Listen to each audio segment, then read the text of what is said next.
Next candidate কে আছেন চলে আসুন। আসছি স্যার, আসছি। হ্যাঁ, এখানে বসুন। আমি এখানে বসে থাকতে পারবো না। আপনি আমাকে যা জিজ্ঞাসা করবেন তাড়াতাড়ি করেন, আমার হাতে আবার বেশি সময় নেই। তার মানে আপনি কি ইন্টারভিউ দিবেন না? হ্যাঁ দিব তো। আপনি কিসে করে নেবেন? আপনার হাতে তো কোনো ব্যাগ দেখছি না। আর কয় প্যাকেট নেবেন? আপনার ফ্যামিলির সদস্য কয়জন?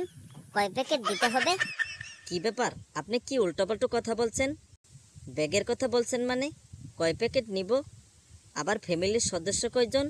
ইন্টারভিউ মানে আপনি কি বোঝাচ্ছেন? খাওয়ার বিরিয়ানি নিয়ে আসছেন যে বিরিয়ানি আপনি আমাকে প্যাকেট করে দিবেন? স্যার, আমি তো তাই ভেবেছি যে আমার কাছে হয়তো খাওয়ার কোনো জিনিস যাবে, তাই মানে ইন্টারভিউ দিতে হবে। শোনেন, আমি কিন্তু কোনো ফাইজলামও পছন্দ করি না। স্যার, আমিও কোনো ফাজলামো পছন্দ করি না। আপনাকে যে প্রশ্ন করা হবে ঠিকঠাক মতো জবাব দিবেন। বলুন, আপনার দাদা যে জুতা চুরি করত এখনো কি করে নাকি বাদ দিয়েছে? কি ব্যাপার, কথা বলছেন না কেন? কি বলবো, আপনি যে কথা বলার জায়গা রেখেছেন এমন প্রশ্ন মানুষকে করে। আমার দাদাকে তো চোর বানিয়েই ছাড়বেন আপনি। এমন প্রশ্ন করলে কি প্রশ্নের জবাব দেওয়া যায়? স্যার, আপনি তো আবার বললেন কোনো ফাজলামো পছন্দ করেন না, কিন্তু আপনি যে প্রশ্ন করেছেন এমন প্রশ্নের কি জবাব দেওয়া যায়? আমার দাদাকে তো আপনি চোর বানিয়েই ছাড়লেন। আচ্ছা ঠিক আছে, আপনাকে আরেকটি প্রশ্ন করছি। আপনি ডাহা একটি মিথ্যা কথা বলুন তো। ঠিক আছে স্যার, বলছি। আমি এখানে আসার সময় রাস্তায় দেখেছি আপনার ওয়াইফ আমার দাদার মাথায় পাকনা চুল কালার করে দিচ্ছে। না না, এটা কোনোভাবেই সম্ভব নয়, কোনোভাবেই সম্ভব নয়। কেন স্যার, আপনি যে বললেন মিথ্যা কথা বলতে? হ্যাঁ হ্যাঁ ঠিক আছে, এটা মিথ্যাই হতে পারে। আমার ওয়াইফ এটা কোনোভাবেই করতে পারে না, কোনোভাবেই সম্ভব নয়। আপনাকে আরেকটি প্রশ্ন করছি। আপনি বলেন, জনসংখ্যা বৃদ্ধি না হওয়ার উপায় কি?